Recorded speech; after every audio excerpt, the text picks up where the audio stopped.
Hello again. This is another sample donated by James Hope. Thank you very much, James. And I'm going to start off with a little backstory, a little bit of a history lesson, hopefully which is actually true rather than utter nonsense. So, in New York, the buildings in New York, so the Empire State Building, all the massive buildings that are around there, that have been there for absolutely donkey's years, they're all built on and with cement that comes from limestone-rich mines in and around New York, particularly from a place called Rosendale in New York. Now, New York is here, and this distillery is in Brooklyn.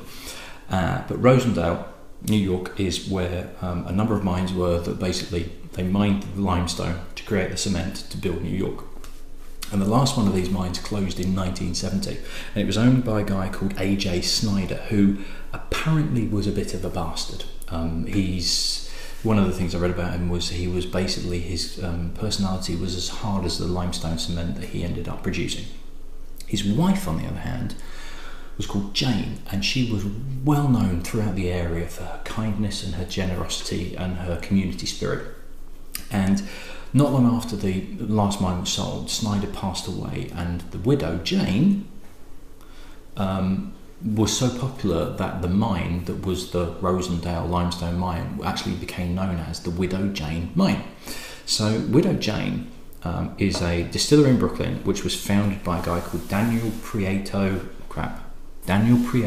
Preston, who launched a company called Cacao Prieto, which is essentially, it's a chocolate maker and a distillery. Odd things, but actually two really, really good things that in one building I would love to find. And the reason that this is called Widow Jane is that they actually use water that is sourced from the mines themselves. So it's quite a mineral-rich water. If you can imagine, it's kind of water that's running through this limestone and everything like that. So it's very pure, but it's really sort of mineral heavy, and supposedly that is affecting the flavour.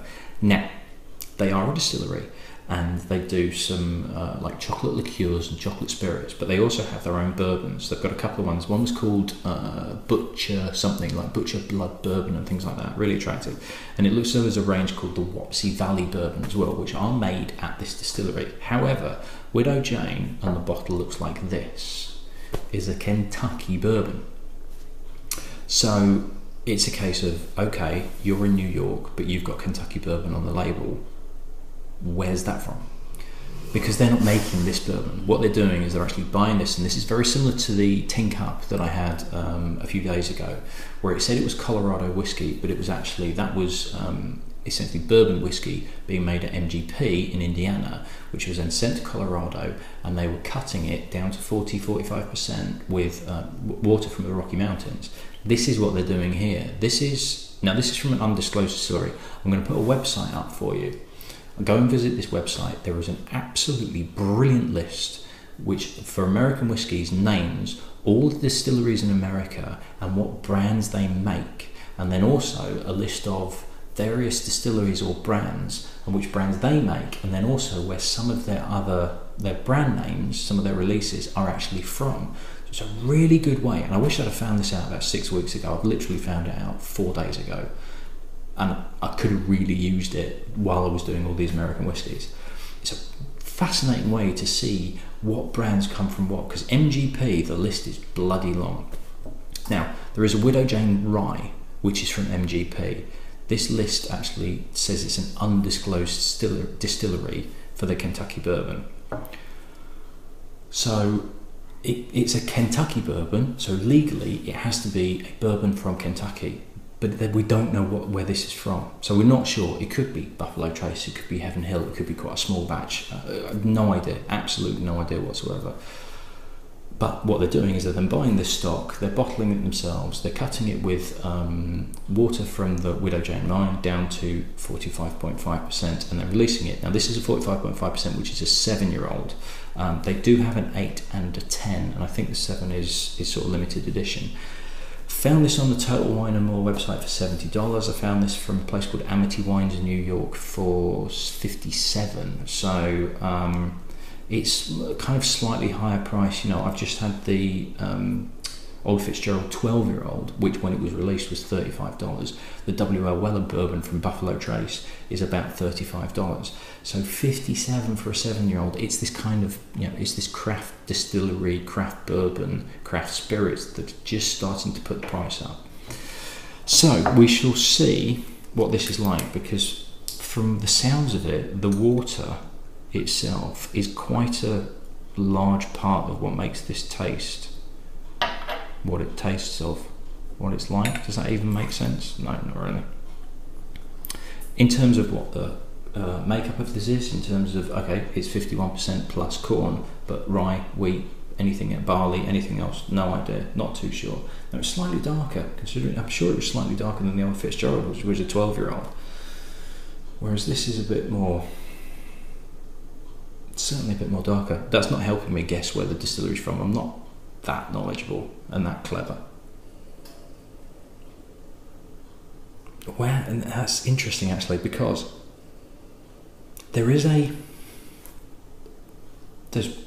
fruit cake and Christmas cake and every other thing that I say in nearly every bourbon that I've reviewed so far. It's always been raisins, Christmas cake, plums, stewed fruits, that sort of thing. Spices, yeah, there's cinnamon in there, but there is this kind of, there is a slight minerally tone. There's also,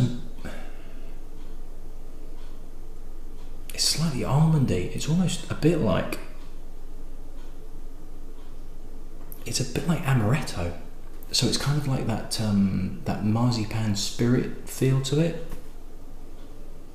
Yeah, there is a bit of sweetness in there, and there's a touch of amaretto on this nose, as well as all the stewed fruits. My wife might like this one. She loves amaretto. She's pregnant now, so she can't have any at the moment, but yeah, there is a spiritiness to this. It's not harsh, it's not overpowering, but there's a spiritiness to this which is almost like amaretto and brandy.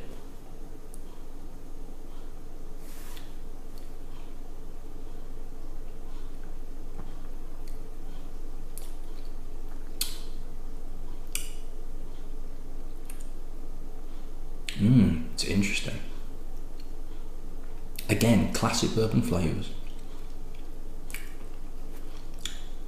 Not so much of the amaretto marzipaniness on the palate, a little bit, but not as much as I was getting on the nose.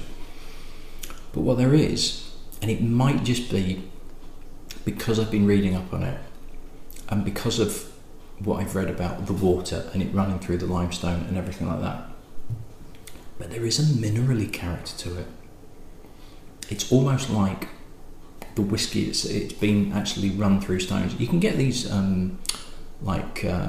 substitutes for ice cubes. So there's ones with like they're metal cubes and you put them in the freezer, and then but they're actually like stones. There are round ones and square ones that are like ice cubes. I can't remember what they're called. It's like whiskey rocks and things like that. But they are literally stones that you put in the freezer.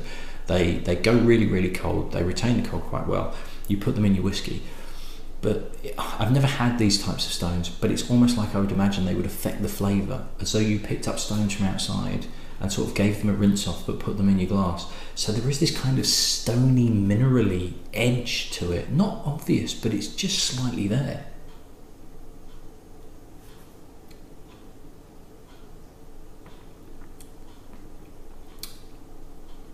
And it just gives this slightly, it's not metallic, but it's just a slight harshness on the edge, which isn't unpleasant,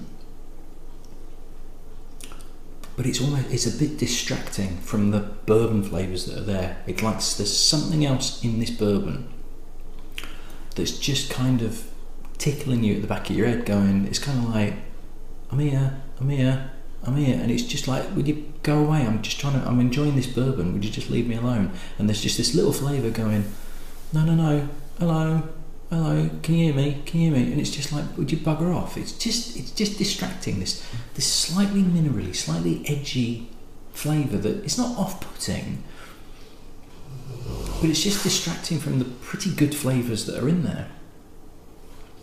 And I'm wondering whether it's because I've read about this water and this mineral rich water that they're cutting it with to bring it down to the 45.5% that is kind of subconsciously making me think there is a minerally character in the whiskey itself. Probably worth trying this blind at some point without knowing what it is, and then kind of like reassessing it then.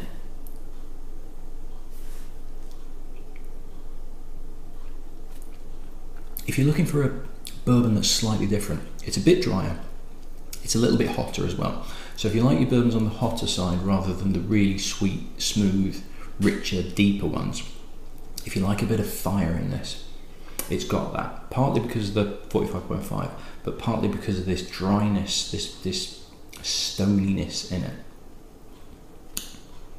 I certainly prefer the nose to the palate. It's just slightly off-putting, but it's interesting. And I think the majority of people would like it, but I think it might put some other people off. And I'm kind of in the middle. I'm kind of wavering in the middle, where it's like, I do like it and I appreciate it for what it's doing. I'm not quite sure if I'm enjoying it as much as I would do if that little element just wasn't there. Having said that, if that element wasn't there, the danger would be that it would just be kind of a very ordinary bourbon, whereas this is actually making it a bit interesting. And for $57, particularly at 70, it's unusual. The bottle's interesting. It's craft distillery. It's all that sort of things. So you kind of you get this premium on top. In terms of what's in the glass, arguably slightly overpriced. Not massively so. It's just a little bit overpriced for my liking. But interesting. Very interesting. Very glad to have tried it. It's the sort of thing where if I'd seen a bottle on a shelf, I'd probably pick it up just because it looks interesting, and reading up about it, there's a good sort of interesting backstory behind it. But I think it would be hard work to get through a bottle, to be perfectly honest. But interesting nonetheless, so grab it if you can. Right, that's me done for tonight. It's late, it's bedtime, I'm tired, so I shall see you in the next one. Cheers.